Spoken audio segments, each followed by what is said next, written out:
Hello and welcome along to the F1 Esports Series Pro Championship 2022. We are well into event number 3. We've got race 8 coming up for you later on this evening around the Mexico City Grand Prix. Now, we have lots going on, qualifying here this afternoon, and a lot to digest yesterday, so I need to introduce my two guests, Hayden Gullis and Maxime MXM!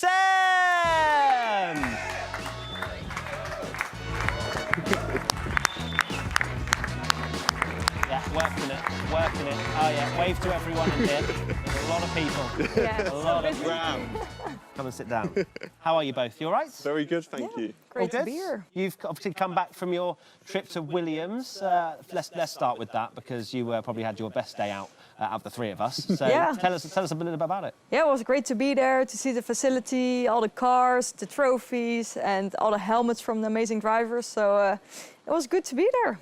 Good, that's it. Just, you know, Great. went to an F1 factory, you know, look, went to the museum, as you can see on screen right now, one of, if not the coolest F1 museums in the world. Very cool to see all the heritage, the championships that they've won over the years. Other museums, of course, are available, but this one's very good, in my own opinion. Hayden, have you had a chance to go there yet? You know I haven't been, and that's why you've thrown in there, because you're just rubbing it in. You're like, I've been, Maxime's been. Have you been? No, you haven't. No, I haven't. But maybe one day, you know, next time if they want to bring me. Maybe next year you can do the hit and Maxime can do the hair. We can swap, but they are also like having people over at the facilities to watch a race there, so you can just sign up and go by yourself. Well, look at that. There you go. So anyway, turning our attentions back to yesterday and, of course, the craziness that went on for the Italian Grand Prix around Monza. How did you reflect on everything that went on last night? Loved it. I thought it was a great race. We predicted there were going to be DRS trains, and we thought maybe it'd be on the dull side because of that, but it wasn't. There was drivers battling all over the place. The elbows were out. Great racing, and we had a final lap battle, which we all love. So I think it was a great race. Beautifully teed up. What a segue. Let's take a look at that last lap battle. And it was between Ronha and Buremund into the final lap. We did wonder, has Buremund done enough? Of course, got his elbows out into the first couple of corners. Ronha went straight on, but they continued the fight down to the next chicane. And at this point, still Buremund ahead, despite having 3-lap older hard tyres at this point. And you're starting to question, right, how many more chances does Ronha have? And I think a lot of us were maybe a little bit surprised to see the move into Ascari. I thought he played it brilliantly. He just put enough pressure on Barry, and you can see right now he's run out of DRS. Ronha just had just enough to go for that overtake down into Ascari, that extra power, and that's what got him the move at the end. But I love this. We had in Spa, we had Buremund versus Rasmussen, elbows out. Spielberg, Ronha versus Rasmussen, elbows out. These two, elbows out of each other. And yeah, he doesn't seem as happy as he was in Austria because he's just been at the top so much, and what a surprise it's been. A lot of elbows. A lot of elbows. But Ronha, brilliant to see him get his second win of the season, Maxime. It was quite an impressive performance, and you'd have to say he's now become the benchmark. Yeah, like for qualifying, his pace is incredible, but also in the race, he knows when to attack, when to just save some energy and go for the move at the right time. Would you say that maybe he's learned a little bit from Bahrain and maybe his racecraft has changed ever so slightly? I think there was a lot to learn in Event 1 as a whole. I think he had really great qualifying pace, but as the races went on, the mistakes were kind of fizzled out, so he kind of got into that more developed driver, and I think that's what we're seeing now. A guy who's fighting the top in qualifying, we know he's quick, but was maybe rough around the edges in the races, and he's smoothing that out, so he's doing really well. We've spoken about some good drivers and good performances. However, we now need to look to the other side, and Jarno Opmeer in particular. It was probably one of the worst races of his F1 Esports Series career, and it all started in qualifying. Very strangely losing the car round the final corner. As you can see, the frustration in his face. He does not expect to be all the way down there. And of course, starting so low, you then have a lot of work to do in the race. And as he tweeted, I think he lost a bit of his front wing at the start of the race yesterday evening, which put a lot of pressure on him to try and salvage anything, and he wasn't able to. Yeah, you can see the struggle from his face, and I think it is hitting him this series because, you know, he's not been that driver that we've seen over the recent years when he's been champion, and it does take a toll on you mentally. So he has been struggling with that. We've always said he's got better race pace, but coming from the back out of Q1, it's a lot harder than maybe finishing 11th and getting into the points. Let's take a look at the driver standings now then, shall we, and see how they stack up after 7 races. And it is Lucas Blakely, 13 points clear of Freddie Rasmussen, very tight at the top. And you've got the other drivers of Buremund and Ronhaar just eating away at that lead. The gap between them stands at 30 points, both of them on 88, 30 behind Lucas Blakely. And you have to probably say now it's a 4-horse race for this championship. 2 of the McLaren Shadow cars in there, and you wouldn't be surprised to see McLaren Shadow at the top of the Teams Championship. 206 points, plays 125 for Red Bull. Haas doing pretty well in 3rd, just ahead of Mercedes in 4th. Now, there's a team we haven't mentioned there, but we do need to, and it's Alfa Romeo. And we have got Steph Wentworth over there at the headquarters. Steph, you've got Danny Beresnay, the Aramco driver of the day from yesterday. How are things, and how's Danny? Do you know what? Things are very well here. Spirits are high after the incredible result that the team achieved yesterday around Monza. And I'm here, obviously, as you mentioned, with Danny Beresnay. And I will say that the hug that I received from you yesterday has so far been the highlight of my career, Matt. Straight up, was it the same for Danny? Was the hug the highlight of his F1 Esports career as well? Matt wants to know, was the hug the highlight of your F1 Esports career as well? I mean, probably this year, yes, but all in all, I hope to say no. Amazing. Do you know what? It was brilliant for both of us. Iconic moment that will go down in history. Now, I've got a question for Danny, if you wouldn't mind passing it on, Steph, and that's how does he build on this momentum now from Monza? An amazing result, but he can't really rest on his laurels. How is he going to build from that? So how are you thinking of building on what happened in Monza? Because obviously it was a great achievement for the team, and you want to continue that momentum for the rest of the season, right? Yeah, so obviously it all comes down to the qualifying sessions most of the time. What we are seeing right now, the field is extremely close.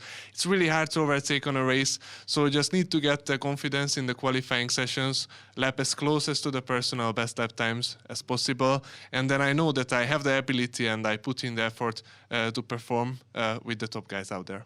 Fantastic. But this is not the last time we're going to be seeing you this season at all, is it? I mean, you're not racing during around Mexico, but we will be seeing you back, yeah? Yes, I don't know if I can spoil it, but tomorrow I'm likely to race, let's say it like that. But yeah, it's a team effort. Constructor Championship is the most important. We have 3 drivers, hopefully 3 amazing drivers. And the most efficient way to practice is to roster out who races where. And today it's Nico and Tomek who races around Mexico. And I hope they can repeat or even up yesterday's result. See, there's so much positivity here. You can't keep the smile off Danny's face at all. It's just, it's good vibes here, I'm telling you guys. It really is. Thank you so much, Steph and Danny. Best of luck for later on. And yeah, you just got to love the vibes, haven't you? And I think Danny's got a good maybe role in presenting at some point as well. He was straight down the camera. He was brilliant. Speaking of someone who's great down the camera, let me introduce Tom Deacon, who is on the show right there. I'm not sure we're going to get the same round of applause, maybe. Yeah, cool. Tom, you just Hi, there we thanks. go. Thank you very much. I really appreciate that, guys. All Thanks, the 3 Matt. people in the studio. I'm live from the other half of the studio. I'm not sure you can hear me. Can you hear me, Matt? Yes, no, I can. That's great. The Desk of Shame, I've heard this is called. Wow, that's cold. Cold as ice. Yeah, I didn't get to go to Williams. Neither did Hayden. Maxime does. She also gets a sofa now. So, whatever. These are the times that we live in. But I am absolutely buzzing for Danny. Danny's back. That's what I'm saying. Danny's back. Danny's back, but Danny's But not also today, not though. racing. Yeah. Yeah, Danny's back, but not today. But he did give us a little bit of a hint. He will be racing tomorrow. But he did mention Tomac, a great opportunity for him to show what he can do after picking up his first ever F1 Esports Series point. I was going to say points, but point. Amazing. After going from 20th to 10th. Amazing. Thank you very much, Tom. Let's reflect on the Alfa Romeo team then from yesterday, shall we? It's going to start with Nicholas Longate, who, of course, stuck it on pole position. And we thought, could he get his first win of the season? And he comes over the line there. And both this lap and the next lap he did was good enough for pole position. And you're wondering, is this a shift in the guard? Is it now Ronhaar, over, and we're going to continue with Longate for a little bit? But it didn't work out too much in the race for him. It's still an amazing result, 3rd and 4th, but we know from a personal side of things, I'm sure Longate wanted a bit more. Danny Beresnay, on the other hand, it felt like to him at least he'd won the championship in this particular race. Yeah, I mean, he was absolutely thrilled with that, and you can't blame him. He's been out in Q1, I think, every single time he's appeared so far this series. So to be in fourth, it is a huge result for him, and it's a great confidence boost as well. And this shot we're seeing here, how well, Maxime, did these two Alfa Romeos work together to stop the rampant Freddie Rasmussen from making it through? Yeah, that was the best teamwork we've seen so far. They just made sure that Freddie couldn't brake later and just, get ahead of them. So that was amazing teamwork. It really was. It was kind of reminds me of when the Red Bulls have worked really well together around Austria and used their energy in optimum places to defend the other driver. That was almost better, I found, because it's Monza. You would think that Freddie could maybe try a lunge at one point, but the way they positioned their cars was perfect. There was nowhere for him to go. Yeah, and that's the great thing about F1 Esports is that you're in communication with your teammate for the whole time. So Danny will be telling him that he's struggling. Longo will be like, OK, I'm going to pull over to the right, I'm going to give you the slipstream, and then just in the braking zone, I'm going to get over to the left and block that off. And it's great to see, and that's why qualifying is so important, not just for one driver, but for both. Because if you have two drivers up at the top, for example, we've seen it this season with McLaren versus Rasmussen, they have the upper hand because they can kind of bully him around. Now, this next part of the show is Hayden's favourite because it means he has to turn around awkwardly. It's the social media roundup, which is behind you. Hayden, there you go. First and foremost, Haas F1. Winner again. A dramatic last lap battle sees Thomas Ronhaar win his second F1 Esports race of the season, this time at Monza. And then Danny replied to that saying, reasons why you should watch F1 Esports, Haas dominance, end of list. They're not winning the team's championships. I wouldn't possibly put it down to dominance, but they're still doing incredibly well. Incognito Gamer. Formula Danny, congrats on Drive of the Day. Great drive, but above all, you are such a nice person. Your interview was just great. Good luck later this week. But no profile picture. Could easily be Danny Beresne's burner account. But either way, Danny is a lovely person. It's great to see some nice words being sent to him. Formula Charles was able to watch F1 Esports finally for the first time this year, and I missed this. Well, where were you for the rest of the season, Eva? But it's great to have you here. And finally, Rachel, I do really love this year's F1 Esports Drivers' title fight. The teammates who may have to fight each other in the not-so-distant future. The driver who has always been at the top but never the driver's champion. And the rookie underdog who no one could have predicted at the top. That is what you call a storyline after storyline tweet. Plenty to talk about there, Hayden, but it's very true. We've got an amazing fight on our hands where you're thinking, is this the Lucas Blakely Championship? He's running away with it. All of a sudden, you've got four drivers who are really competing at the top level. This is why I love having these event formats. Event 1 was the Blakely show, and then Rasmussen came back in Event 2, and now maybe we're seeing in Event 3, Ronhaar and Boremund getting themselves back in that title fight. And we love to see it. We're going into Event 4 with hopefully four-way fight, which is incredible. And who are you backing, Maxime, after seeing so far the 7 races? Is it the Ronhaar show for Event 3? What are you feeling? I think we're going to see like a Barry versus Ronhaar show again. But of course, Ronhaar won yesterday. So now it's time for Barry to shine bright and get the win. Absolutely. Now, if you're in the Twitch chat, send in your questions and comments or hashtag F1 Esports on Twitter. I'm now going to turn my attention to Tom Deacon, who is ferociously looking through his notepad. Tom, what have you got for us, mate? I missed you. You're all the way over there. It's sad times. Can you hear me, Matt? I'm so far away from you. I'm going to do that joke for the second and last time only. Thank you. Yeah, you're welcome. No, just looking at the stats for the last couple of seasons, Freddie Rasmussen finishing up on pole position in 2020, wasn't able to take the win, yet to take the win in Mexico, but has qualified on pole pretty much every single time. So could this be the day that Freddie, we know how good he is at qualifying, could actually turn that into a race win? Now, you were the prediction master yesterday. I don't want to say it too much, but you did get it right. Are you going to get it right today? Who's on pole? No. Do you know what? Here's an interesting stat for you, and I've got loads in here. I've never got driver of the day in terms of who finishes on pole. But out of everything, why not say, based on absolutely nothing, the fact that Nicholas Longo did so well yesterday, why not? Let's have it back-to-back pole positions for him. OK, Longo. Good stuff. Right, we'll get your predictions in a little bit. But let's take a look at the quali format first and foremost, in case you're not aware of how things go down in this quali show. It's exactly the same as you would see in real-life Formula 1. 3 qualifying sessions, 18 minutes, 15 minutes, and then 12 minutes for the final top 10 shootout for pole. And if we take a look at the 2021 quali results, it was Freddie Rasmussen who stuck it on pole position ahead of Barry Boremund. Can Boremund get himself at the front of the field once again? Can he challenge for another victory this evening? It's going to certainly help his championship charge if he can. Jana Watmir is going to be praying for a third-place start this evening after what's been happening in his championship. And I'm sure his teammate Jake Benham will be looking for a very good result as well.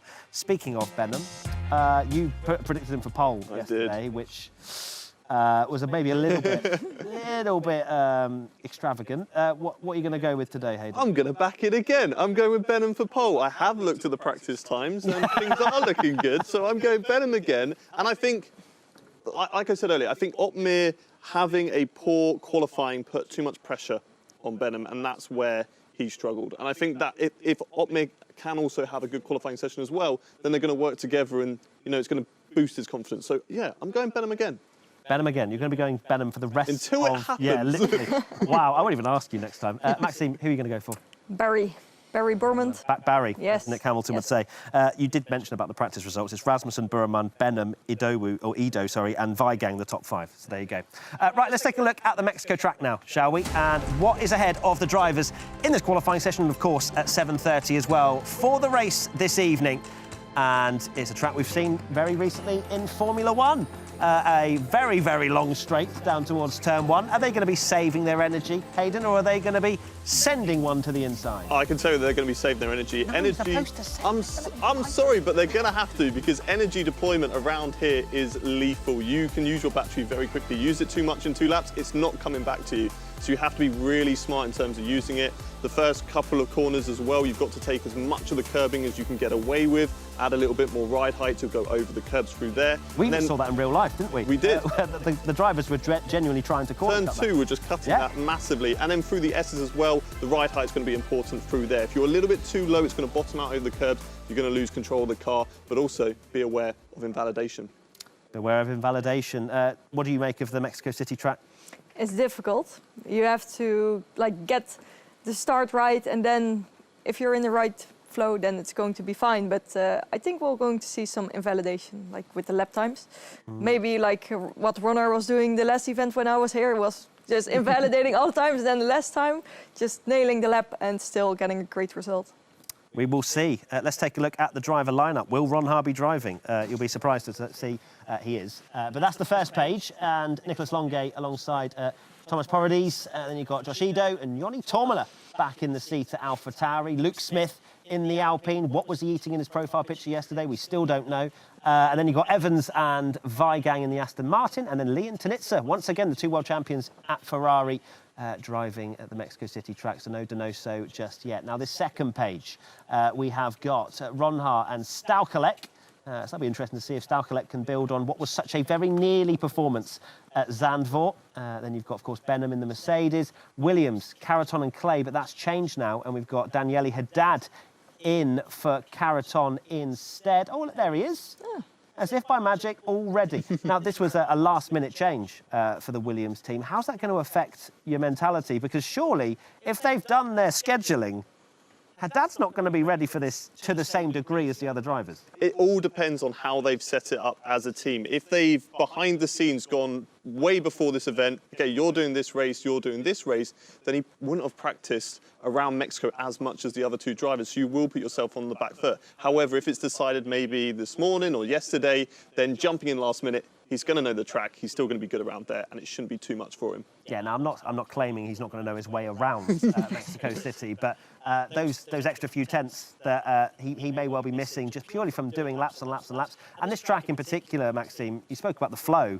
I feel like this is one of the tracks where there isn't much flow, and it's always stop-start. You've got 90 degrees, and some of the corners, turns 5, for example, really difficultly angled, and it's always trying to keep that momentum up. It's going to be a challenge for the drivers. Yeah, like if you get one corner wrong, everything will go wrong. So yeah, you really have to nail every corner and just. But that's what these guys can do. They are so fast. I think we need to make that a quote. Yeah. Oh no, they are. I'm sure it will be fine, and I'm sure the pack will be very close again with quali. So I'm interested to see what's going to happen. Tom Deacon, your posture's looking fantastic today. You might even be out of shot of the camera, but you look like you wanted to say something. I did. I wanted to say something to you, Matt. I feel like I should look directly at the camera because Danny Bresney might have my job otherwise. Is basically Alvaro Caraton not racing, which I heard you say. He's the only Williams driver ever to pick up a point in Mexico. That was back in 2020. He got a 9th place finish. So do you know what? Omens do not look good for Williams, but after his heroics yesterday, Daniele Haddad did a brilliant job, only finished 10th, but got the DHL fastest lap time, so picking up 2 points for them. Yeah. And basically, back Danny Haddad. Back Danny. Okay, not Moreno, he's not racing. This will be event 3, which is the event of the Dannies. There you go. Okay. Well, good stuff. I love how you've got Williams stats in there. Is that all you've got in that book? Yeah, and basically Shanaka Clay said about Mexico as he's racing it today, he said, very tricky technical track, always looking to catch drivers out, get to Q3 to have a shot at picking up points. We already knew that, but that's Shanaka's words. I just wanted to... It means we're talking facts here. Yeah, that's what basically, I read their promo pack that came out. It's the only team that sends it to me. So if you are a team listening right now, do send yours as well, and then it won't just be a literal Williams train over here. And also, I love how you were saying, oh, Williams have never done this, never done that. You were also saying in Monza, you said it many times yesterday, that the top 2 are the only drivers to have ever won the race. And what I do, Ronha broke that. Yeah, Matt, what I do is I plant seeds and then see what grows. And what grew was something beautiful. It had never happened before. So that's what I'm doing today. Daniele Haddad, you know what you have to do. Get some points. We are neutral, I promise. But yes, as you can see on your screen right now, we are Q1 bound, 16 minutes and 14 seconds remaining. The drivers out there on the intermediates, which is always a thing. Do we feel like we need to shorten Q1 slightly? Just get rid of, unless we're giving out points, as you know, I constantly bang on the drum of the Intermediate Tyre Championship. But it is it's quite fascinating to see them out there. We can actually head over to Alfa Romeo HQ, where Steph is there. Steph, what can you tell us? Q1's underway. What can I tell you? I've inserted myself in the team. I'm at the table with the big boys, and we are watching qualifying getting underway right now. As you can see, I've got one of the incredible Dannies to my left. Danny, what is your role during qualifying when you're not driving? So how can you help the team from the table here? Emotional support. Nothing else really. Qualifying is a simple session. You just need to complete the fastest lap possible on a clean track. When we will be racing, surely I will think about some strategical options and obviously analyzing what others do. But qualifying is all about pure pace and repeating what you could have already do in practice. There you go, emotional support. That's what you need from a third driver. It's perfectly encapsulated right there. I'm feeling the emotional support right here, and the whole team here is hoping for a good result for both of our drivers today. Steph, can you ask Danny, is there any other reason other than for the bants that they're out there on the intermediate tyre? Danny, could you give us some insight as to why we're out there on the intermediate tyre? Yes, so some drivers like to test their equipment, and we only have 4 available tires in terms of fresh, dry tires. So they use the intermediates. They are not good enough to compete any good lap time, but it's just good, except of sitting into the in the pit. Perfect. Well, there you go. There you have it. There's the information right from the driver's mouth there. You're welcome. Amazing stuff. Thank you, Steph. Thank you, Danny. I feel like we need Danny just constantly, we can just keep FAQing him just constantly. Right, Danny, why do they do this? Why do they do that? But yeah, I think Danny might well be on that desk if he doesn't have a drive next year. Unbelievable. No, next to you. Don't be silly. I don't know who Shirley is in that team. When Danny said Shirley, I got very excited. I'm not happy about how many bottles of water in that fridge. Surely you got to mix it up. Have something else, surely. You love a background search, don't you? I love You never even actually focus on the person talking. You're always looking around. Oh, what clothes are folded? Oh, Ron Hard, why don't you fold your clothes back? Like, come on. Well, because it's fun. And also, who are the other big boys that we didn't get to meet and chat to? I know. Yeah. We've spoken to Danny. I wanted to see what the other two were doing. Yeah, there's some other big boys on that table. Chat to them. No, next time. I don't know. Like, look, Steph, do whatever you want. And she will. She will. Thank you for that, Tom. As you can see on screen, we have a soft tyre runner, so let's go full screen and take a look at Shanaka Clay in the Williams around this Mexico City Grand Prix circuit. In fact, we have got a lot of drivers going out there now. We've got Daniele Haddad, who may well be going around Mexico for the first time in a little while. You've got Nicholas Longay out there, yesterday's pole sitter, and Thomas Porodies as well in the other Alfa Romeo. Can he score another point in his second outing in this F1 Esports series? But here's Shanaka Clay into the stadium section, which looks incredible. probably one of the worst few corners as a driver. It's quite a difficult couple of corners to negotiate, isn't it? It's horrible. You come into that section and you pretty much stay in 4th or 5th gear, so there's no real gear changes on the F1 22 game to keep the car as planted as possible through there.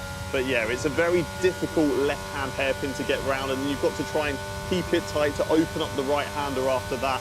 Horrible section, but then it opens out to this lovely flat out and then into this great section where you can really just try and get as much time as possible by riding these curves. And you want to really maybe be cutting them a little bit more if you're Shanaka Clay to gain more time around it.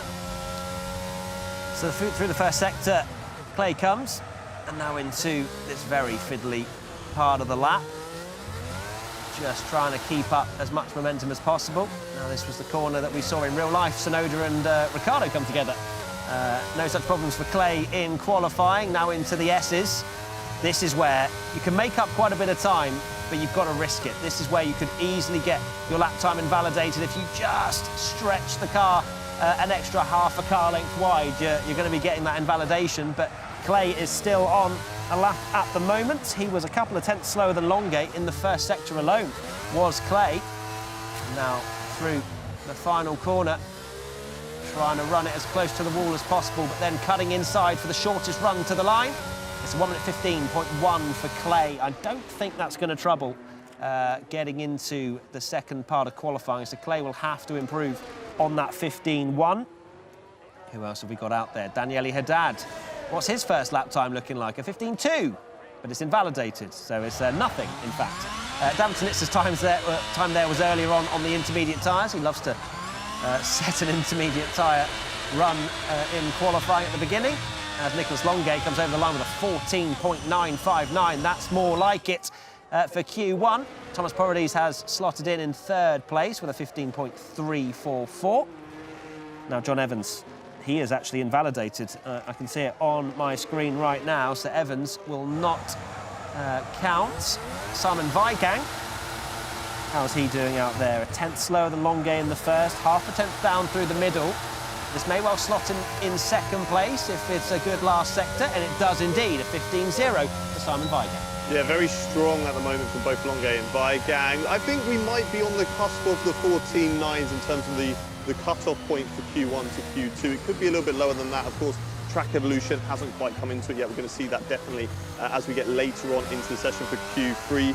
Shame there for Haddad to get that lap time invalidated. Obviously for Shanaka, if we are going to be seeing faster times later on, it's good to get that banker lap in just to secure yourself and not have to put so much pressure on you at the end. And I think it was also John Evans who invalidated, which I believe was through as we're watching a replay now, I believe that's Haddad just running it a slightly wide on the exit, and that's the trouble. You have to be on that white line. You need your tyre on that white line to gain as much time as possible, but 1 millimetre to the left, and that's it, lap time's gone. Simon Weigang looks like he's run out of fuel at the moment, so there's no other, or Schneider's out there on an outlap, which we may be able to see shortly, as Nicholas Longay also crawling back to the pits. As you would imagine, they are trying to keep the fuel loads as minimal as possible so that they don't run any extra weight in qualifying to get the maximum out of the car that they can. You spoke about track evolution there, Hayden. Can you dive into for the viewers a little bit more about what we mean by track evolution and how does it evolve between Q1, Q2 and Q3? Well, as more laps are put into the track, you're going to get more grip, more rubber put down onto the surface. That's going to give you extra grip through the corner, and grip obviously means extra lap time as well. So as we get into Q3, we're going to see those lap times drop down into, you know, the lower half of the 14s. Hopefully, maybe 14.5 could be around the P1 time. Maybe it could be lower than that. But well, I think in practice, Q1, I think we saw 14.3, 14.2. So yeah, it's going to be lower than that, down into the low 14s for Q3, but we're not going to get that just yet. If we get someone into the 14s free here in Q1, then pack our bags, turn off the show, they've won the championship. So yeah, we've had a difference in timings of this first run as well. Of course, you've got Longay, Weigang, Clay, Porodies have set a very early lap time there, Maxime, just trying to get a banker in, it seems. Yeah, I think they did it as well yesterday, and then it worked out pretty well for them. So it depends if the track will be like quicker or a bit slower. You like don't know what's going to happen, but it seems like everybody is going out for the outlap now, so we're going to see some quick laps. Let's hope so, especially if you're Philip Presneda. You're on a flying lap and everyone else behind is on an out lap, as you can see on your screen. Presneda, a 28.262 in the first sector. That is pretty comparable to what Longuet managed in that first sector. Runs very wide. Too wide. About too wide. Yeah. It was an invalidation for Presneda. So just a few millimetres too wide on the exit. And that is a lap time invalidated for Presneda. What about Luke Smith? Luke Smith has done 200 slower than what Presneda did through that first sector. Can he keep it between the white lines? Out of here, it's very close. Does he get away with it? I think he does. But, I mean, they look very comparable, those two, in terms of the exit. But Luke Smith has gotten away with it. Now into the S's. Very difficult, threading the eye of the needle through there is Luke Smith. How is his middle sector going to look? He's a 27.646. And now, once he's negotiated these last couple of corners, he can think about just getting the momentum through this final corner. And then the shortest run to the line for Luke Smith in the Alpine. What does he manage? It's a 14.9, but he's also invalidated. They're all invalidating out there. Yeah, it was quite surprising. I didn't see where he invalidated on that one, so it must have been in the final sector there for Luke Smith. Not going to be good for the Alpine guys, especially as they're going to have to put it all on the last David run. invalidated as well. What is going on out there? No one can keep a lap time. No, someone can. Barry Burman goes fastest with a 14.909. Joni Tormela, is he going to keep it within the white lines in the Alfa Tauri? Can he perform? Of course, a veteran of this series is Joni Tormela, coming to the line now, and it's a 15.109 and is valid, crucially. Marcel Kiefer in the same headquarters as where Joni Tormela is. Where does Marcel Kiefer go with his first lap? He needs to get a good qualifying session under his belt, and it's only 7th. Jarno Opmeer will be very happy with that P2. That puts him in the mix of making his way into Q2, which he did not manage yesterday. Lucas Blakely has made it a McLaren Shadow 1-2. Freddie Rasmussen, Marcel Kiefer's teammate, goes fastest of all with a 14.810. That was a very good lap. Shanaka Clay has managed to put himself up to P6 because Josh Edo has now slotted in 3rd place. That Freddie Rasmussen lap was very good. Yeah, he's like so fast. He doesn't make mistakes and he just performs at every race, at every quali session. And yeah, you can see it in the championship as well, running 2nd. So let's see what he can do the rest of the season. Freddie very much in the mix in this championship fight. Simon Weigang, currently 11th, as you can see here, 15.0 at the moment. He's had a green first sector, a green middle sector. So you have to think he's going to be going up this leaderboard. And he does not. He stays 11th. So that was 3 green sectors for Simon Weigang, but no movement up the board. Tom Deacon, I saw that sassy look. What did you want to say? That wasn't for public viewing or conversation, but Well, thanks, Matt. Don't sassy look at me then. Well, I've learnt my lesson now. I've got things to talk about. The fact that we just mentioned Josh Edo getting up into P3 at the moment, started off last season in P6 going into the race in 2021 in Mexico City, dropped down 8 places. On the flip side of that, Brendan Lee started off in 14th, moved up 9 places and ended up 5th. So listen, quali is so important, but it can work to your advantage or out again, as we saw with Brendan Lee moving up the grid. But I'm still backing Nicolas Longuet to have a good result here. But as we do know, Freddie Rasmussen, he's the pole man. He really can deliver, and I don't doubt again he's my other pick for pole. The other pick? No, yeah, the other pick. Are we allowed 2 picks? No, you've gone with Longuet. In fact, I hadn't even given a pick. No one asked me my pick. No, it's fine. Don't worry about it. I haven't actually thought about it either. Sassy look, sassy look. Come back to me. Matt, what's your pole prediction? Well, I mean, I think I've got a bit of an advantage seeing Freddie Rasmussen put in that kind of lap time. But no, let's go with Josh Edo. We're gonna back him again after him being knocked out in Q2 last time. So hopefully I'm not going to deploy a jinx once more. Let's talk about Jake Benham, P10. And he is only... Is he 7,000ths of a second behind Opmeer? And he's 10th and Opmeer's 6th. Oh, What is going on? We've got a 9.57 for Opmeer, a 9.57 for Clay, a 9.59 for Longuet, 9.62 for Lee, 9.64 for Benham. Welcome to F1 Esports. And then Freddie's like, I'm just going to go a 10th quicker than all of you. I don't care. That's That is so close. Yeah, it's great to see that all those drivers, I think they will be safe, but they're obviously going to have to go out again. I think for Freddie Rasmussen, Q1's done for him. Pack your bags, get ready for Q2, save a set of tyres, and he'll be very happy with that. The guys at the top end as well, maybe Barry, Josh, could risk it, but you don't want to get too eager. So they might go out again just for one run and maybe just come back into the pits so that when they go out for their used tyre set on Q2, they're a little bit fresher than what the other guys will be on as well. But yeah, the likes of Marcel Kiefer, Daniel Haddad, they definitely have to go out again and try and get into that 14.9, because that is, I think, where the cart's going to be.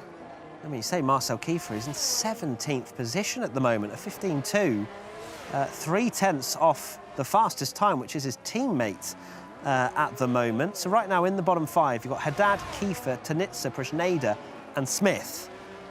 Prashneda and Smith not clearly setting lap times in the first part of this Q1 session. 1 minute 47 to go. And right now, I think if you're Burman or Ido, you're staying in the pits, aren't you? I mean, you can't imagine there's going to be that amount of improvement. Yes, track evolution does help the drivers a little bit, but when you look at 15th, 16th at the moment on a 15.1, a really low 14.9, you've got to be hedging your bets and thinking you're going to be safe. What do you think, Maxime? Yeah, as you can see now, the outlap is from Jarno, is from P6.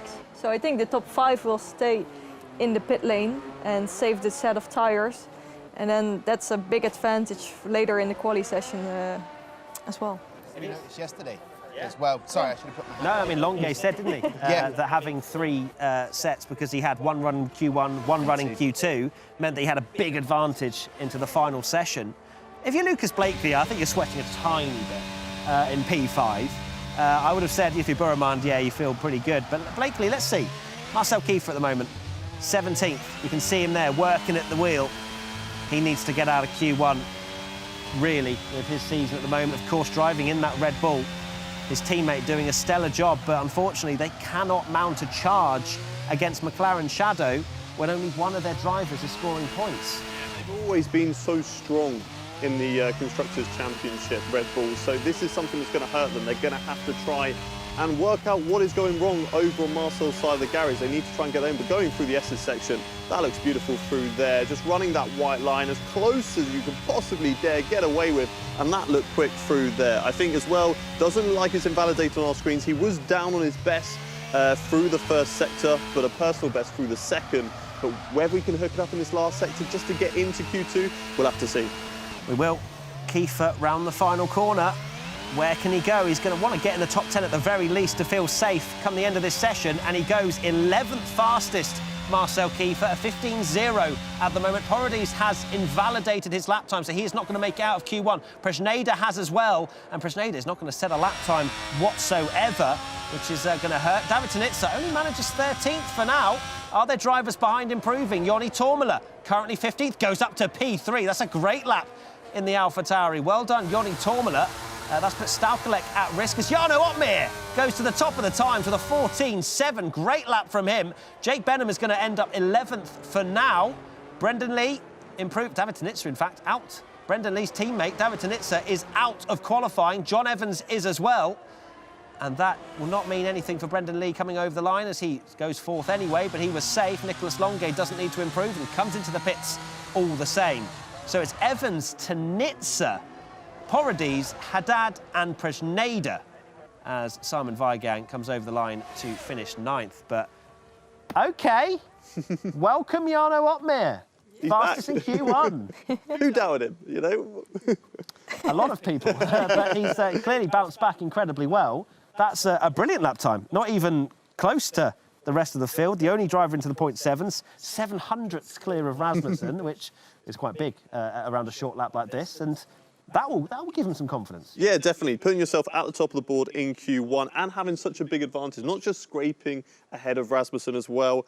Interesting to see what Rasmussen could have done if he did do that flying lap, because obviously the track evolution, but he beat everybody else that went out for that second run. So that's a lot of confidence back on his side, which he needed after yesterday. And fingers crossed for all those Opmo fans out there that he's going to get into Q3 and finally we can see him back fighting at the front again, because I think we've all missed it. We have indeed. Now, there's a few disappointments that we have to speak about in Q1. One of them being David Tanitsa, of course, an F1 Esports former world champion. and he did not make it through to the next part of qualifying. And yeah, you can see what it means in the Alpine camp as well, because that has not worked out well for Prisneda. And yeah, you can see invalidating his lap, not helping at all. And Marcel Kiefer laughing away, 15th, and just scraping through. Take a big swig of that because he's going to need to hydrate for Q2. Now, I need to introduce our next guest because, yeah, we haven't got enough people on this show, apparently. And it's, of course, the award-winning commentator of the world, Alex Jakes.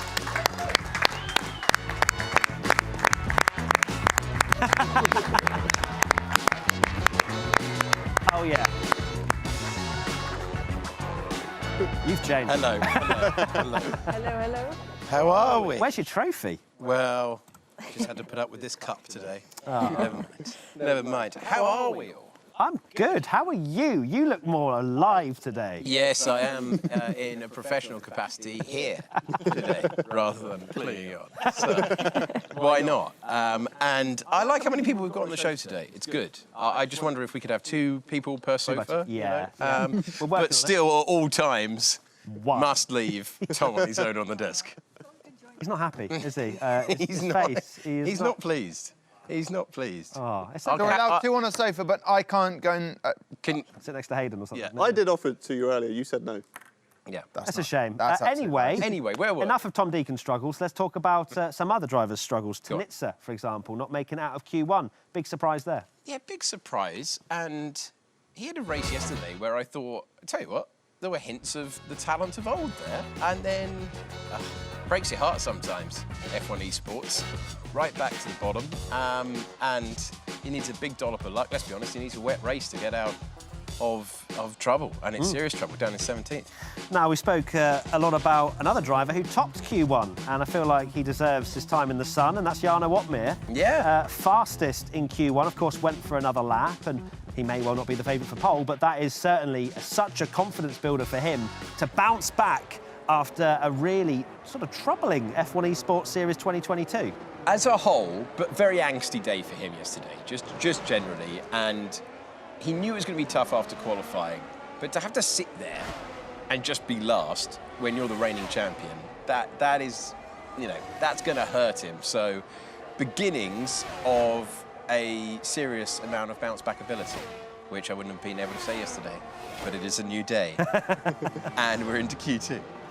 We are into Q2, as you can see on our screens, and we've got the award-winning Alex Jakes here to commentate not just Q3, but Q2 as well. Yeah, some sort of admin mix-up. I don't know what's happened here, but it's Wait, always there's 15 cars? What's going on? 15 cars? What's happening? I think it's going to be very tight. I couldn't believe the amount of invalidated laps earlier on. It was getting to the point where, is it going to ref 97? Is there a glitch that we're not allowed to talk about what's really happening? Should we give some context to Yeah. ref 97? Because Yeah, as much as I know... That's you know what? That is a very old reference now. Yeah, that is how many years? 25 years old reference. Yeah. 25 years. Apologies for, That going was old. 3 drivers setting the same lap. Three time, wasn't it? drivers Yeah. setting the same time, or did they? Tune in tomorrow on the Quali Show for the answer. They did. I thought I'd mess around. Not a lot of love for this track earlier in the show. I mean, it's a wonderful venue, this place. It's one of the best places to go racing anywhere in the world. But the circuit, it does not get a lot of love. Yeah, the Esports, real vibes life. are great. The vibes are great. The atmosphere's incredible. The circuit, almost derided from our sofas in the opening minutes of the show. Well, look, you've got to be open to seeing where we can improve. And some of the chicanes definitely do break up the racing, but not in F1 Esports, don't worry. The race later on is going to promise to be a thriller. I hear we've got something to look at, which, oh Lord. What's happened here? This is actually happening. Wow. This is Incredible. amazing. Well, we're full screen because we're seeing Freddie Rasmussen come over the line. Yeah, full screen. 15, There's some 1, important 2, qualifying 5. going on. Jake Benham has exceeded track limits in Q2 on his first run, so let's take a look at the replay. Is it in turn 2? There we go. Come on. That's what we saw in real life a lot as well, wasn't it? Schumacher did that. Nick Schumacher did that recently. Hamilton did it as well, so in a Mercedes. And Jake Benham obviously wanting to emulate his heroes, so there he goes. Turn 2, cut in the corner. Wow. That is... I like the realism. Yeah. I mean, you got to leave a little bit on the table there. But if you look at the gaps are fairly spread out again. I'm sure they'll close up as we move our way through with 10.5 minutes to go. Yeah, some used tyre runs, of course, happening at the start of this Q2 session. Longay's done a very nice lap of a 15.0 at the top at the moment. Jarno Opmeer, of course, having to use an extra set of softs to make sure he made it out of Q1, meaning that 15.4 definitely has seen the light of day in Q1 as well, those set of tyres, as they now come into the pits. You've got Ben and Weigang, Tormula, Lee and Smith yet to set a lap time. And as we come into vision, you'll see that there's even more people on the sofa because Tom did not want to sit over there. Yeah. I spoke to my agent and... You're allowed.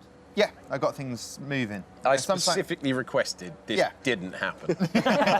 Well, it's an agent off. The sofas need to be bigger. That's one option.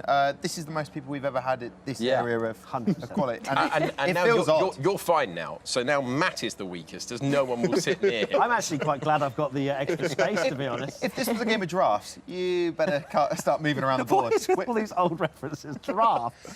Drafts, Ref 97. Yeah. Yeah, we need Don't to work make me on start doing the filler history of the circuit. I'll tell you the whole thing. Oh, do it. Go on. All right. Tell us some things about the circuit. I'll tell you about the circuit. OK, so the guy who designed this place originally before Herman Tilke got hold of it, and things went fine. Contractually, I have to say, things went great with the redesign. The guy who originally designed this was at university, and he thought a great thing to do for his thesis was to go and study. I mean, what a blag this is. He's like, yeah, I really need to go to Monza, and I really need to go to Indianapolis. I think it's important that I go. So he just basically booked these trips to these incredible circuits, and then came back and he was like, yeah, I'm going to design it exactly the same way. This looks nothing like Monza and nothing like Indianapolis. So there you go. And his project was then taken on by the local government, and that's why we have that circuit.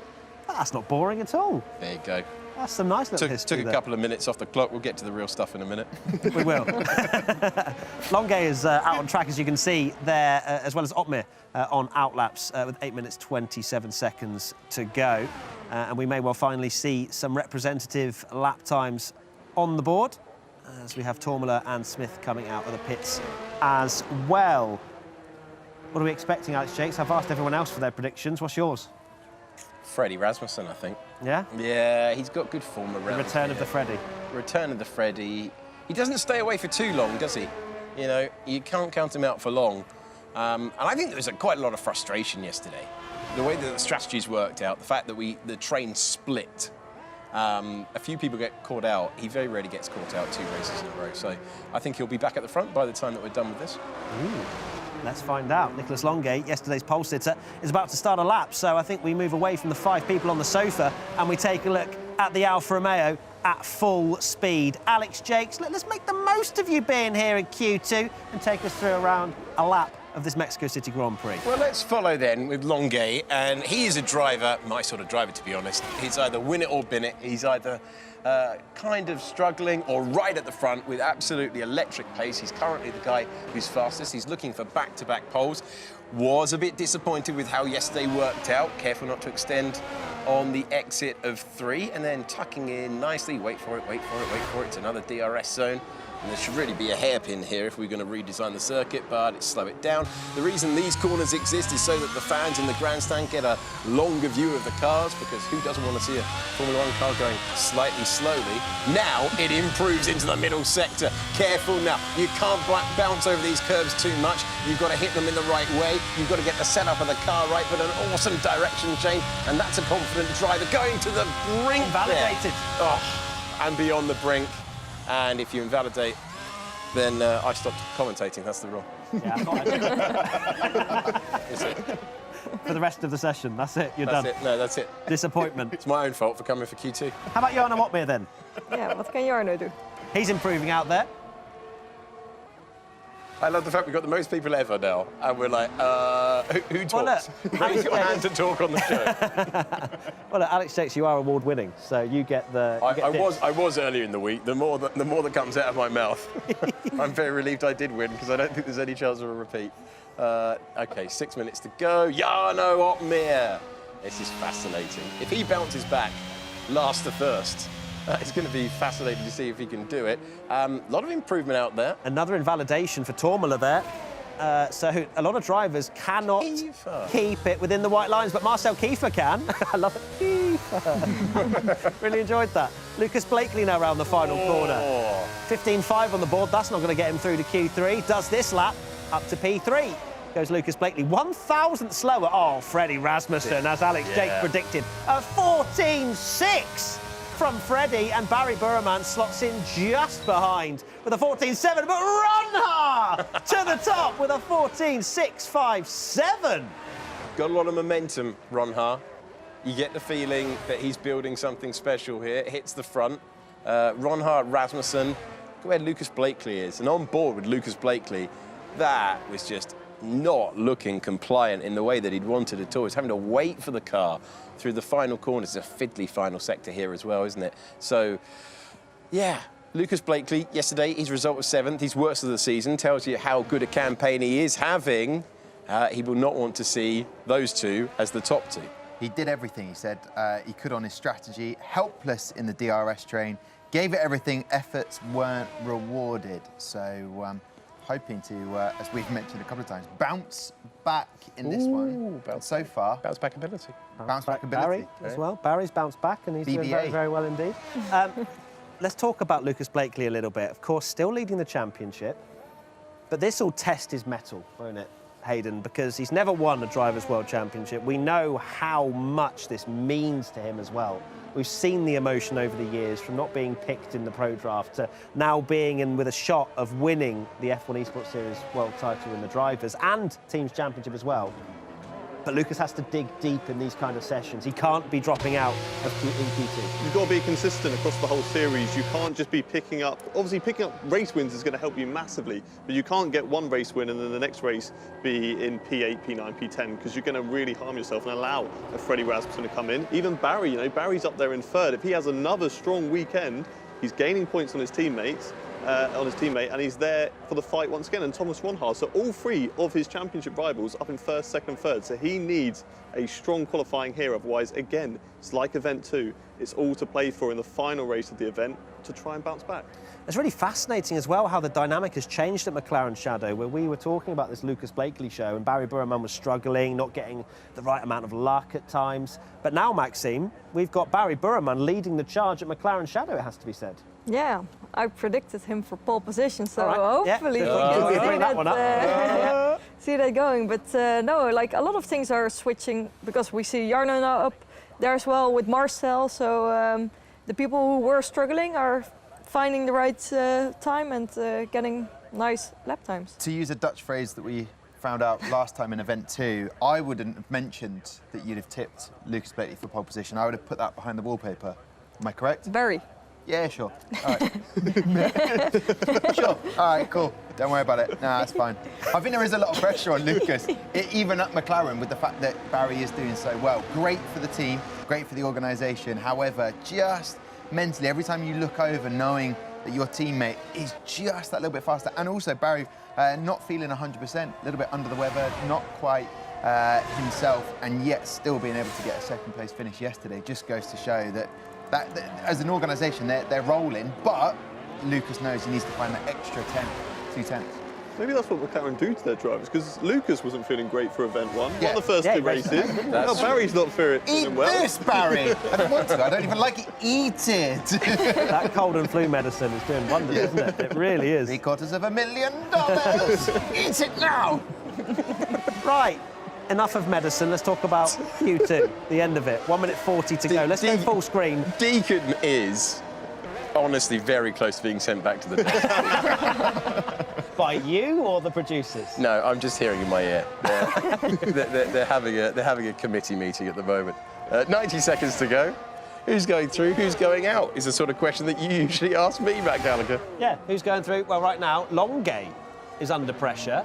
Yesterday's pole sitter, a 15.0, of course, invalidated his 2nd lap, which meant no improvements for him. Clay, Weigang, Tormula and Smith, the other drivers at risk at the moment. Jarno Opmeer in 6th place at the moment. You wouldn't say safe on a 14.8, would want to improve into the 7s if he wants to be feeling a little bit more confident. But now, Alex Jakes, let's turn you up to 10. with Jarno Opmeer, the double reigning world champion. Well, this is what we want to see from Jarno Opmeer as he takes that wide line as we ride on board in this sequence of corners that all seem to flow into each other. Careful on the exit here. It's easy for it to go wrong. You get the ping of DRS. Driver currently in 6th, we'll be pleased with that. The reigning champion ahead of our championship leader, but being put in the shade by the resurgent Thomas Ronhaar.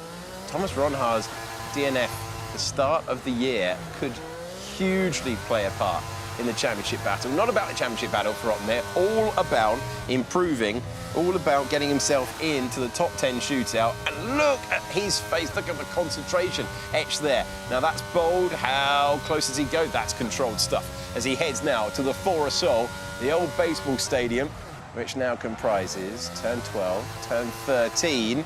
And Ronhaar's gone over the line. Then it's Freddie Rasmussen, Barry Borremond, then Josh Edu finds himself in 4th, then it's Kiefer, then this man, and let's see who's improving. Opmeer has just done the fastest middle sector of anyone so far out there, and he comes over the line to book his place in Q3 with a 2nd fastest time. So who's under pressure? Here's a man under pressure. Throw that away, because it's now Nicholas Longay at the front of the field. So Brendan Lee now is on the back foot.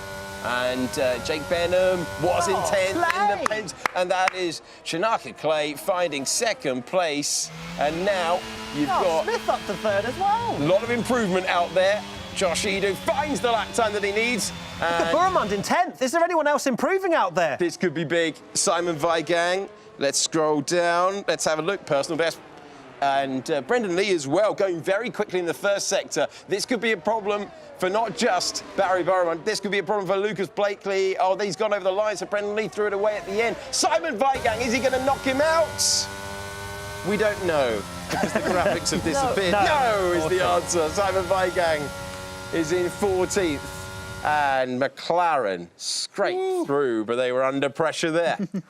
Wow, take a deep breath just looking at that. The top 10 separated by less than a 10th. That is outrageous stuff. I thought Lee was about to knock out Borremond, to be honest. It was a purple 1st sector, according to this. He was looking good. And you're breathing a sigh of relief, aren't you, if you're McLaren Shadow? Of course, they wanted to save another set of soft tyres, which they did. And they almost didn't manage to use them because they almost got knocked out. High risk, but high reward. They're definitely going to reap the rewards there in Q3. They're going to have those extra set of soft tyres, can go for more faster runs in that session. So they're going to be happy with that as Tom's laughing at Nicholas Longay's profile on the game. That is strange, isn't it? But my man, Jake Benham, out It's again. Halloween. Clearly he's only good. Clearly he's only good in Q1. He's only good when you don't predict him to get pole. We go again tomorrow. Okay? Can we mention the fact that Shanaka Clay, Yeah. representing for Williams, who Maxime has obviously left a few notes or something after leaving the factory yesterday, but that will breathe confidence to the whole team. But the fact that Daniele Haddad had to step up, and it just goes to show, you know, the field is so close, and all of that extra practice time that Alvaro Caraton would have had goes out the window, but Shanaka representing. Yeah, no, he's doing great. Of course, it's 1st season, and getting like these results is just incredible. And the team will be cheering for him. And already yesterday we could hear them cheering for Daniele, but now for Shanaka as well. So nice, great We're stuff. enjoying the Good to good see. vibes. Let's take a look at some more good vibes. You've got the Alpine driver there of Luke Smith, and he is absolutely loving life. I didn't recognise him for a second. He didn't have food in his mouth there. I'm not sure why Very far Weigang's smiling. He's not into Q3. Has he got the wrong end of the stick there?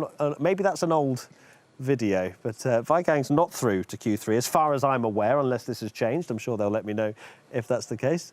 He thought he wasn't sure. Either way, good to see him happy all the same, enjoying F1 Esports as we now enter Q3. Looks a bit darker out there, doesn't it? Ferrari are going to be very disappointed with this situation, with Lee going out in Q2 and Tinitza in Q1. Mounts up that pressure in the Ferrari team. It does. They speak about the good, happy vibes Hey, there. we're all but good. We've learned some positive. We've learned some things. Are they truly going to be happy as Ferrari if they're not on the top step of the podium? I don't think they like this place much. Real life, not great. Here, True. not great. Even with equal cars, not good. I mean, that's tough for them. It was fine margins, it's worth saying. It was 0.04 of a second separating 3 cars between going through and going out. So they weren't far away, but they didn't do enough. And Lucas Blakely especially will be super relieved if he came away with the top 5. Given that he was under that much pressure, that's the sort of thing that makes and breaks a championship. Yeah, you need that bit of luck, don't you, to win a championship, and Blakely will be counting his lucky stars, but he has to make the most of this Q3 session now. As we said, there was less than a tenth separating the entire top 10 in Q2. This is anybody's in this top 10. Jarno Opmeer, the resurgence of that Mercedes driver. Can he get a top 3? He needs it to especially not maybe mount for a championship challenge, because that will be a big ask, but to help Mercedes fight for the top 3 in the championship. Also to rediscover a little bit of belief. Can we just have a recap of everyone's predictions? Sure. As we go into this, because I can't remember what everyone's gone. I went for Josh Edu. Okay. Well, that's never mind. Yeah, I don't really want to talk about it. I'm just gonna. Okay. I think I went for Freddie Rasmussen. Ronda makes a mistake. That's going to put him on the back foot. Just so everyone hears it again, Nicholas Longuet was my prediction. Put on the spot, actually, I felt like I didn't have really time to assess what was going on. Matt was like, now, He's still in say it. Q3. And, yeah, and so I'm just saying, I feel like that's gone well for me. Mine was Barry Burmont, and Okay. Hayden had somebody who isn't even in. talk about. Hayden's picking him every race he's in, even the races he's not in. He's still going to be his pick for 14-4 from Freddie Rasmussen. Straight out the blocks. We're talking about predictions. Forget that. Alex Jakes' prediction looks very, very good to potentially get pole position. That is an astronomical lap straight out the blocks. I mean, that is going to be, the track's going to evolve, but that is rapid. To just come out and throw it down like that, that is, look at the gap, look at the margin. No wonder John's left. Hey, that is outrageous. 14-4. What's he running on that car? I'm with you, John. That's great. I'm not competing with that. Good night. Just 2 times set at the moment, but yeah, that's ferocious pace. 8 minutes to go. Of course, the track is going to ramp up in Q3, and we have seen quick lap times in practice as well, around that sort of time. But for Freddie to do that straight away at the beginning of Q3, that really does just throw down the gauntlet. I mean, he's the only person who's been on pole position around here. He's very strong around Mexico, so you know, to write him off is the wrong thing to do. But he's been very, very strong. 14.4. We've seen drivers down in the 14.3s in practice, so potentially improvements from other drivers around the field. But there was a lot of invalidations from other drivers. Borman was one of them, Smith as well, and Ronha as well. And for both of those two, who had a new set of soft tyres because they saved them in Q2, just thrown away, lost it. And there we go. Here is Ronha. We saw it on board. He just had a bit of a slide, and that was it. That was his lap time, thrown directly into the bin. And there is Thomas. And you'll see the slight wrestle of the steering wheel. Not a huge amount more to take from that facial expression. No reaction at all. Just carries on. Just, like, okay, ooh. fine. That's all right. We go again. He's got enough fresh soft tyres in the bank, so he'll whack on another one and go again. Marcel Kiefer doesn't have as many fresh soft tyres as Freddie Rasmussen has to play with, so he has to make sure this one counts, Alex Jakes. He does. This is quite important for Marcel Kiefer, who has not got on with this new iteration of rules. Takes that wide turn in to turn 1. Don't cut turn 2, as tempting as it is. Whoa, look tight, but it's fine. Okay. They'll be all right with that. And now DRS wide open as he hits the brakes. If he's anywhere near his teammates' time, I think he's going to be delighted with that. These two have worked together so well to deliver team championships in the past. Kiefer, a proven race winner, but not enjoying things at the moment. I love this section, though. This section looks great as we just sweep our way through. We've seen what's happened to Ronha and the direction change. How much do they dare apply with power? That's nicely done. Tell you And what, Burman, Longuet, Borman, Ronha, yeah. all on absolute stonking first sectors. Yeah, all on comparable times in the first part of the lap to heap the pressure on. We're going to stay with the Red Bull driver as he completes things, but his first sector, a couple of tenths adrift of what those ahead of him on the timing page on the left-hand side have done. Into P2. I don't think he'll stay P2 for much longer. Invalidated Longuet. Longuet. Longuet's invalidated. Blakely's invalidated. Josh Edu has invalidated as well. Up to third, Blakely. across the line. And now Barry Borrowman. There we are. There's a time. There's a time in real life. Barry Borrowman gets himself up there. But it's Ronhaar who goes ahead once again. Doesn't matter about the invalidation. It wasn't even a flicker of expression. It wasn't a flicker of worry. And you see why. He hits the front with 5 to go. So we got Longay, Ido, Smith and Blakely all have not set a lap. Freddie Rasmussen slightly out of sync with the rest of them. Of course, he went for an early lap time, that 14.4. The track will be ramping up. There'll be a bit more grip to play with at the end of this session. Can Freddie Rasmussen improve on his 14.435? Riding on board with him now into turn 1. Now try and take as much as you can in turns 2 and 3. Run the car as wide as you dare to try and get the maximum traction, maximum momentum as we now go hard on the brakes, and he's 48 thousandths of a second up, but he runs slightly deep. That may well have cost him a small bit of time, but Freddie Rasmussen, I'm sure, will continue to try and find more and more time as he's about to enter the S's section. So I know he had a few invalidations, but we still get to see what those invalidated times. Oh, He's hanging on to that, doing his best Ronhaar impression. He's taking so much speed through that first section. He's absolutely mighty through those corners. First sector, phenomenal. Second sector, not where he was a lap ago. That slight correction cost him a bit. So it looks like he'll come straight into the pits. Does he have one extra set to go? I believe so. Hayden is nodding away, which means he'll get another go. Yeah, definitely, and that's going to help him massively. I think we will see Freddie down into the 14. Well, it's going to have to be down into the 14.3s because Ronhaar has got such a great lap time in there. Look at Marcel Kiefer and Shanaka Clay up in 4th and 5th. It just looks like basically if you set a lap time, you're up there in the top 5 in this Q3 session. That's the replay of the little twitch there from Freddie Rasmussen. But yeah, all these drivers have got it all to go now. One-shot qualifying for Lucas Blakely, Luke Smith, Ido, Longay, 2 drivers there who have been on pole position before, Longay and Blakely, and actually Ido as well. So all of them have the potential to be up there at the top, but there's a lot of pressure now to be putting it on the last lap without any bankers. It's mad to think that Marcel Kiefer is currently sat in 4th with a 15.0. There's a lot more time out there to play with, but it's about managing that risk versus reward, Maxime. And the fact is, you could well just take a few % off your lap time and find yourself in the top 6 with a few others making mistakes out there. Yeah, that's why it's so important to have a banker lap and have all those fresh tires so you can just, yeah, send it completely all or nothing every lap. But now, like, we have 4 drivers without a time. So how are you going to do that? Will you go like risk it all and maybe don't get a lap time, or are you going to be a bit more safe and get a time on the board? Josh Edu especially, I'm not sure if it was a huge, you have to take into account that if it was a huge corner cut, that's going to affect things, but he had a time that was only a 10th away from Barry Borrowman, so his effort there, he will know that that's cost him the most. Of anyone who's obviously Blakely involved as well, there's a big moment. I mean, he's just aiming, you've got to imagine, for that top 5. Someone's going to be really distraught at the end of this because someone's going to be in P10 because of an invalidation here. Now, if that's the championship leader, that's got huge repercussions. But if you're in great form, like Josh Edu, and he's been on the podium this year so far, and they're in that rotation policy that Alfa Tauri love, you're desperate to take advantage of every single opportunity.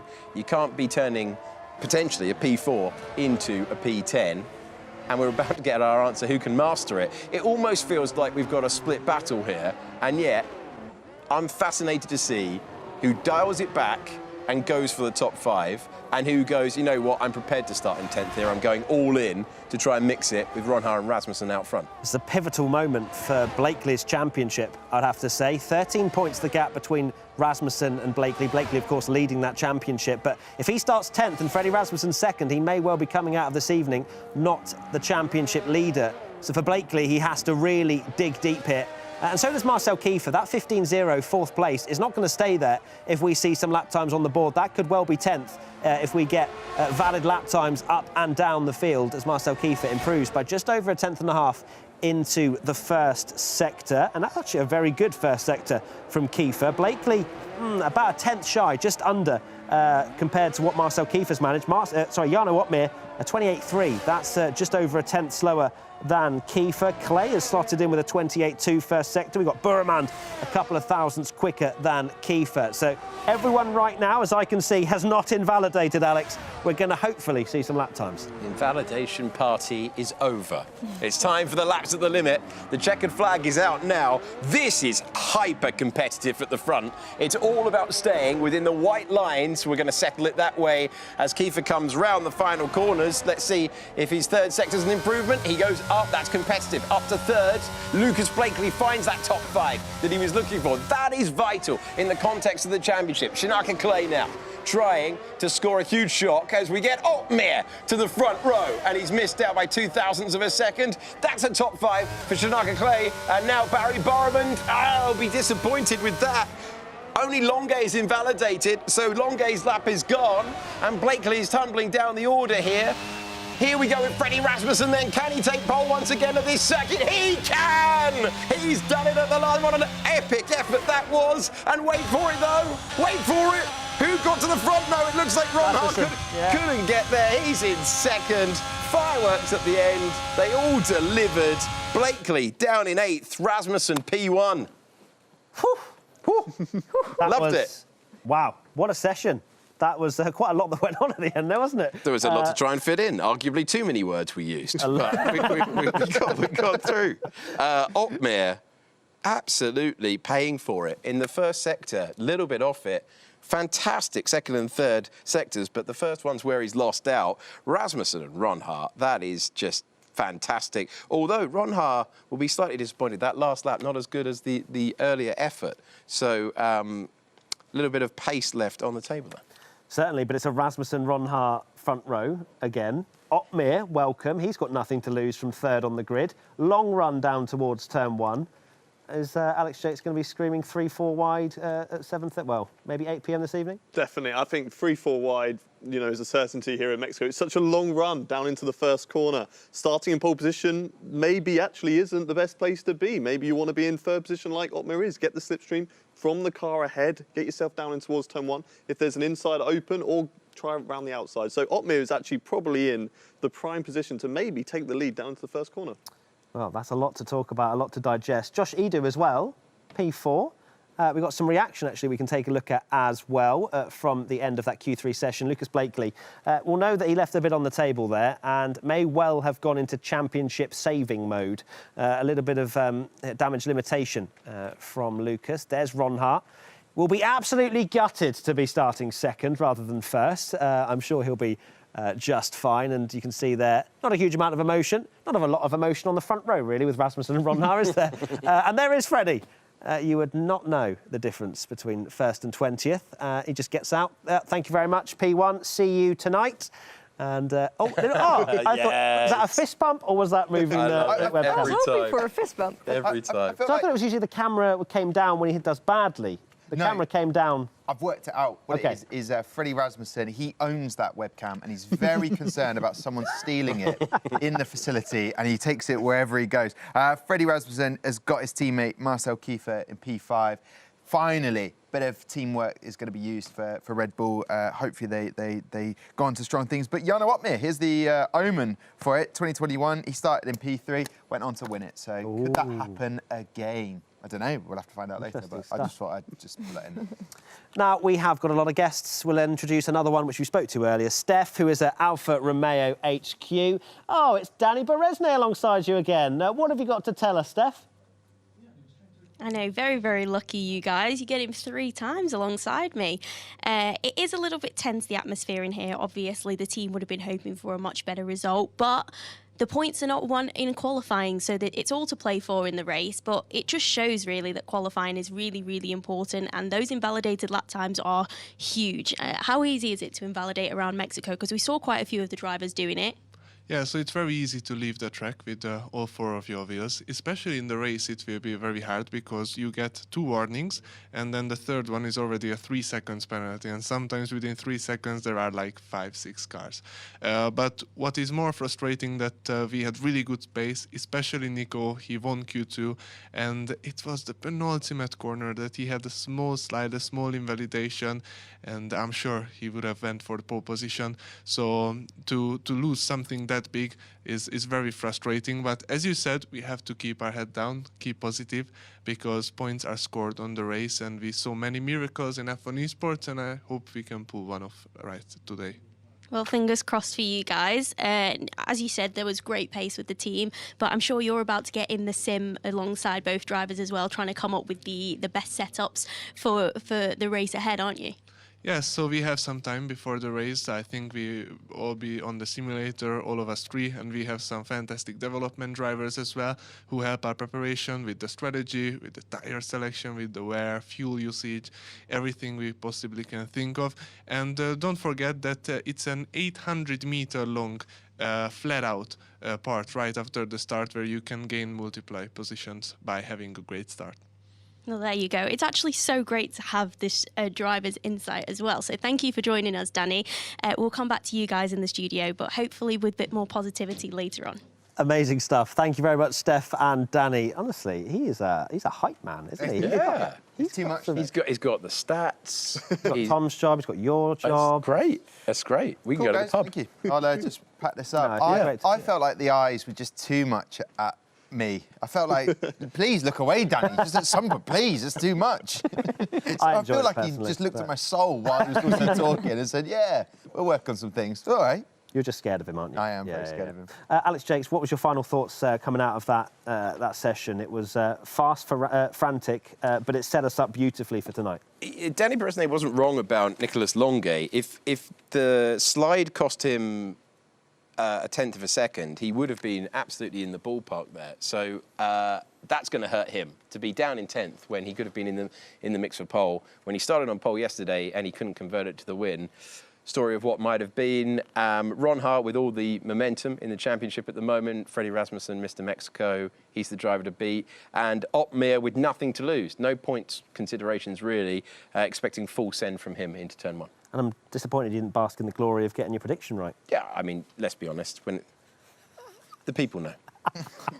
I love that stuff. I love that stuff. Maxime, what was your final thoughts? Yeah, great session. Good to see Jarno up there. And I will be visiting Mercedes tomorrow, so hopefully they get a good result. And yeah. Yeah, you'll have to give them some good luck Yes. at Mercedes. Oh, you look very... What's Well, that? my final thoughts are, when do I get to go to Mercedes? When do I get to go to Williams? Those are my final thoughts. Oh, you've been Why do I have haven't to you? be on the table of shame? What have I done wrong over these years? My final thoughts on that we just witnessed is the fact that Lucas Blakely and Barry Borman know what they need to do. And for a Drivers' Championship, Lucas is going to be probably stressing about how many points his opposition get tonight.